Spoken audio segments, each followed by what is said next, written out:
Dear students, welcome to EPG Pathshala. I am Professor P. Bhaskar Reddy, Department of Ancient Indian History, Culture and Archaeology, Sri Venkateswara University, Tirupati, the Principal Investigator of the course Indian Culture and Course Coordinator for the paper Outlines of Indian History. This is the first chapter in this paper. As an introductory chapter, you are going to learn about Indian history, its significance, periodization and unity in diversity. Before starting off any country's history, it is necessary to understand its beginning, its course and several historical facets of that history. In this module, you are going to learn about the Indian history, its beginning as an introduction, the significance of the history, its periodization, importance of the ancient Indian history, unity and diversity, and how the Indian history is considered as a greatest history of the world. With these objectives, let us start the Indian history and its beginning.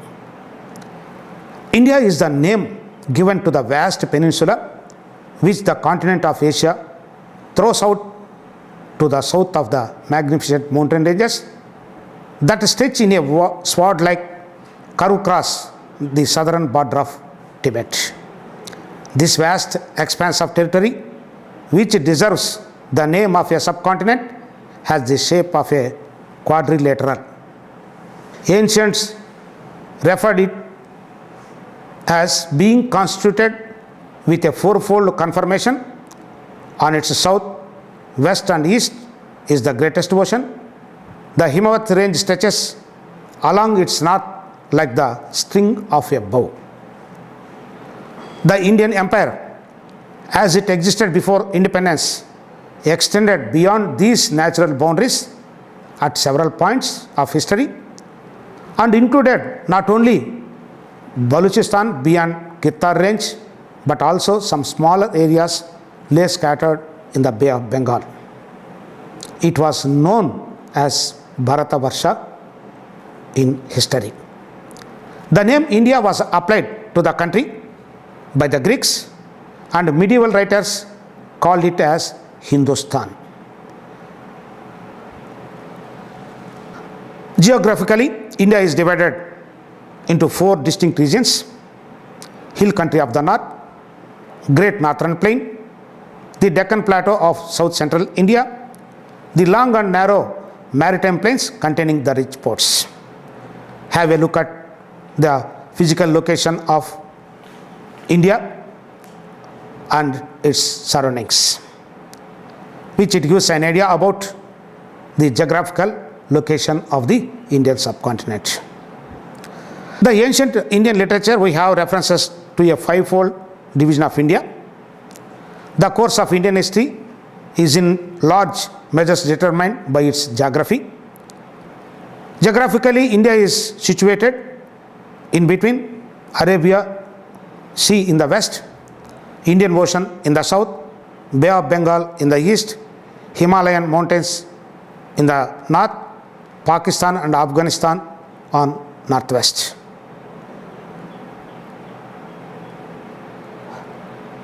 With these geographical boundaries, India has its own history from the origin of man.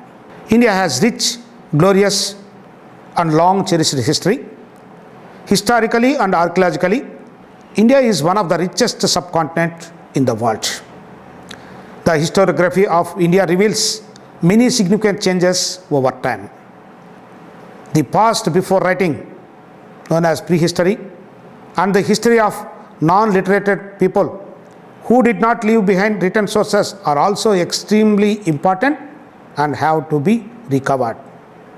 This land was important not only in the prehistoric period but also in the subsequent history, even up to the British rule and present day. The Indian history begins with very remote period. The discovery of stone tools from several prehistoric sites in the river valleys and rock shelters enable us to say that all these parts of India were inhabited by primitive man. There are regional variations owing to ecological, geographic and climatic conditions. The Harappan culture was noticed in several sites in northern India and parts of Gujarat, indicates that this culture is limited to the above regions, while the Chalcolithic cultures were in coexistence in the Deccan and central India. Have a look at the early man and the cultures of the Indus Valley civilization. With this introduction, let us understand the significance of the history. History is a record of achievements of man. History was pivotal since there was always a curiosity in compare the past with the present. History relating to society, economy, culture and religion was explored and interconnections between them attracted interest. Historical research continued to require technical expertise in the handling of a range of source materials from artifacts to texts. But history proper deals only with facts or known from records of some kind or other. As G.R. Elton, the historian, says regarding the significance of history, history treats fundamentally of the transformation of things, people, institutions, ideas and so on from one state to another, and the event is its concern as well as its instrument. Thus, the study of history is a search for the truth, and different cultures are valuable repositories of different facets of truth, seeing and appreciating which will enable us to understand the way we were, what we are today, and where we must go tomorrow. Thus, the study of history is important in understanding the evolution of man and his technology. So, with this brief introduction about the Indian history, its geography and significance, let us try to understand the Indian history and its periodization. You know that Indian history is a vast history and it is not possible to study the entire history as single unit. Hence, the historian often classify of the past by dividing into different periods. For a long time, the historians divided the Indian history into Hindu, that is ancient history, Muslim, that is medieval history, and the British, that is known as modern history. Later, the periodization of Indian history has been divided as prehistory and proto-history, extending from earliest time to 6th century Christian era, early history, that is the period from 6th to 13th century Christian era, medieval history starts from 13th to 18th centuries, and modern history from 18th century to present. The ancient history of the human past can be divided into prehistory and proto-history, where written records are available from particular period onwards. However, defining periods in history is important, but it is equally important to determine the cause of change, a question sometimes referred to as that of the transition from one period to other. The nature of transition is therefore becomes a significant aspect of periodization. The distinction between the periods is determined the characteristics of polity, economy, technology, society, and religion. With these few remarks on the periodization, let us know about the importance of the ancient Indian history. The study of ancient Indian history is important for several reasons, because the people developed the earliest cultures in our country. It tells us how, when, and where. It indicates how they started agriculture, which made life secure and settled. It shows how the ancient Indians discovered and utilized natural resources, and they created the means for their livelihood. We come to know they took farming, spinning, weaving, metalworking, and so on. It also tells how they cleared forests, found villages, cities, and finally large kingdoms. It is a fact that the languages we use have roots in ancient times and have developed through the ages. Thus, the study of ancient Indian history is important to understand what we have and what we are in the present day. Comparison of the past to the future, it helps about how we acquired the knowledge, what are the traditions of the ancient Indian people, and it helps for shaping the better future. So far, we discussed about the Indian history, its beginning, significance, periodization in history, and also the importance of ancient Indian history. History is a continuous one, which it continues with several changes. Another important thing is India is a vast one, comprising various cultures, traditions, habits, customs in all walks of life. Thus, Indian history presents unity in diversity in all aspects. Let us know about the unity in diversity in Indian history. The ancient Indian history is interesting because India proved to be a crucible of ethnic groups like pre-Aryans, Indo-Aryans, Greeks, Scythians, Huns, and Turks. Each ethnic group contributed its mite for the evolution of Indian culture. All these people mixed so inextricably with one another that at present none of them can be clearly identified in their original form. Indian history has exhibited unity in diversity in spite of the existence of different races, communities, tribes, food habits, dress, caste, languages, religious faiths, customs and traditions. These people live side by side harmoniously and respecting the sentiments and the religious beliefs of other communities. Since ancient times, India has been the land of several religions. Ancient India witnessed the birth of Hinduism, Jainism, and Buddhism.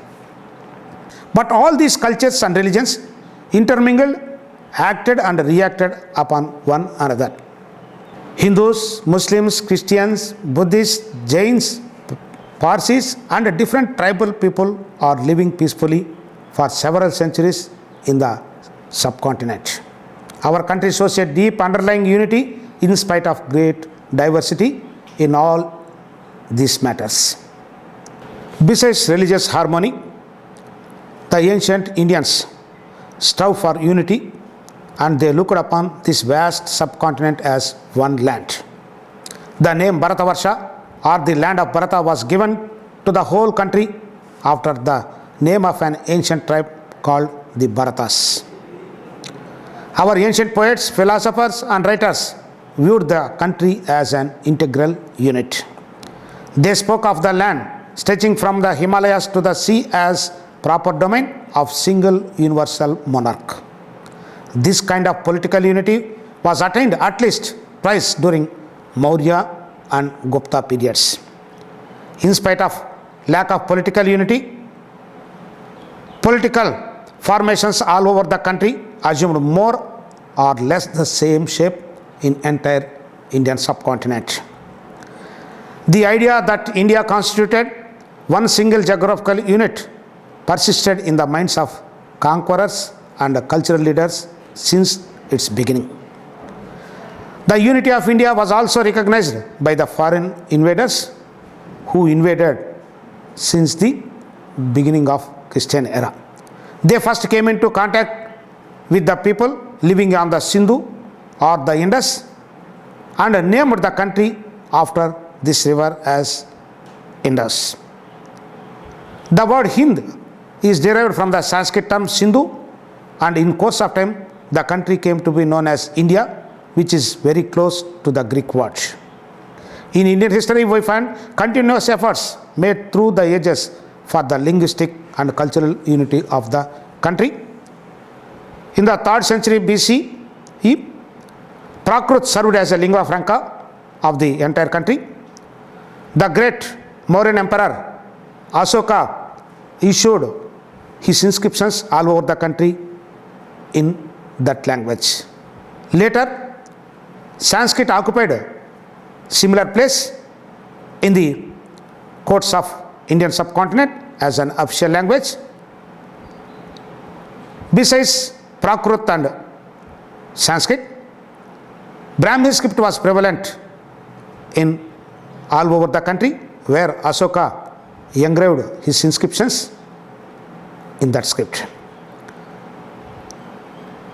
The languages which was practiced in ancient period was the source for the development of several languages of the present day spoken by different people.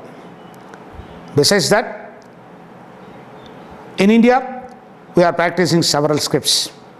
It is known that all the scripts were derived from the script Brahmi, which was used by Ashoka in his inscriptions. Another notable fact is that the ancient epics, Ramayana and Mahabharata, were studied with the same zeal and devotion throughout the country. Indian history deserves our attention because of a peculiar type of social system developed in this country, the Varna system, which have its roots from the Vedic times. It continued even up to the present day. Although the Indian values and ideas were expressed in different forms, the substance remained the same throughout the country. The most important feature of the Indian climate is the monsoon, which varies from region to region. The temperature of the North India varies from other parts of India. It has been often said that the scale of natural phenomena in India and her total dependence on the monsoon have developed to form the character of our people. However, the underlying unity in the integrity and the plural character of Indian society remain the real strength for the development of our country. With this discussion, it is clear that India's enduring inheritance of climate, land and people, the basis on which her high civilization has been built and which will remain more or less unchanging to condition the lives of her people in all their terms. Hence, India has emerged a multi-religious and multicultural society. The magnitude of the population of India is quite in keeping with the immensity of its geographical dimensions. The unity was undoubtedly nurtured in the 19th century by a uniform system of administration and the spread of education on modern lines. The study of India's past assumes special significance in the context of the problems we face in the modern times. The success of the ancients in surmounting the difficulties presented by nature and human factors can build our hope and confidence in future. We have many survivals of ancient, medieval and later times persisting in the present. The old norms, values, social customs and ritual practices are so deeply ingrained in the minds of the people that they cannot easily get rid of them.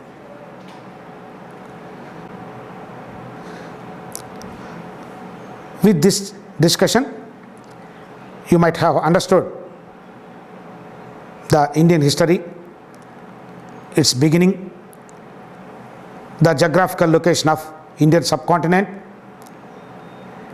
significance of the study of Indian history, periodization, importance of the ancient Indian history, the continuation of Indian culture with changes from ancient to modern period, and how the Indian history presents unity in diversity in all its aspects. For further better understanding, you go through the e-text, self-assessment and further sources. Thank you.